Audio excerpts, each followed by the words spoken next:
again. I'm Eddie Muller, welcoming you to another edition of Noir Alley. Today's film was a late arrival in the original film noir era. It's Murder by Contract, distributed by Columbia in 1958. The picture wasn't made at the studio, however. It was an independent project, shot on a shoestring budget by an outfit called Orbit Productions. This was increasingly common by the end of the 1950s, as the teetering studio system began distributing films made outside Hollywood by fresh young talent. Much of it came from New York, as it had in the late 30s, when a wave of stage talent, led by John Garfield and Elia Kazan, swept into Hollywood and changed the lay of the land. The late 50s brought a second wave, including directors who'd have a significant impact on American cinema: Stanley Kubrick, Arthur Penn, John Frankenheimer, Sidney Lumet, just to name a few. The director of today's film, Irving Lerner, had arrived in Hollywood from New York before any of those heavyweights, having made a wild B picture from 1953 called Man Crazy. But Lerner was not some young wunderkind like Kubrick or Frankenheimer. He was almost 50 years old when he made Murder by Contract. He'd spent most of his life as a documentarian, beginning in New York's renowned Workers' Film and Photo League. That's where he met Joseph Strick and Ben Maddow, with whom he'd collaborate often over the years. Lerner was truly a jack of all trades, adept at virtually every aspect of movie making. Unlike some directors who craved control and ownership of a film, Lerner had a more egalitarian approach. He'd work as a producer, assistant director, editor, even actor on occasion when he wasn't making his own pictures.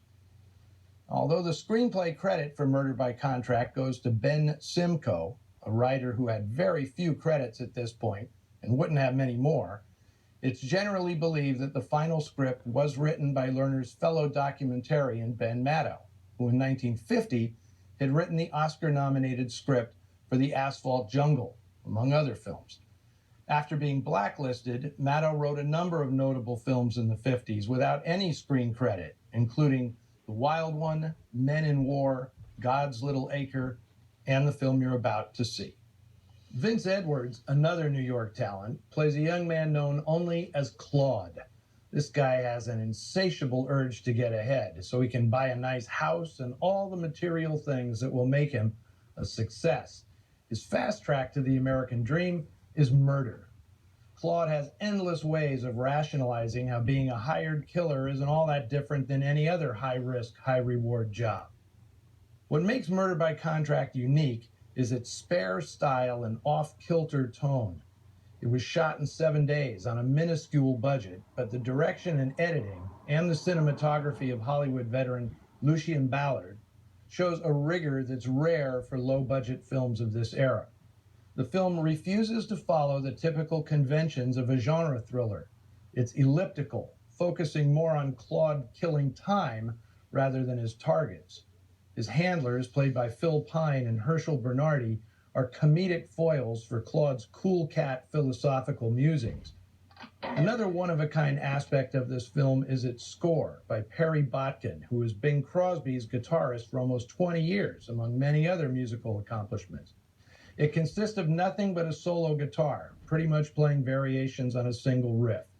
It conveys both the hitman's laconic attitude and the monotony of his routine as he waits for the chance to fulfill his lucrative contract.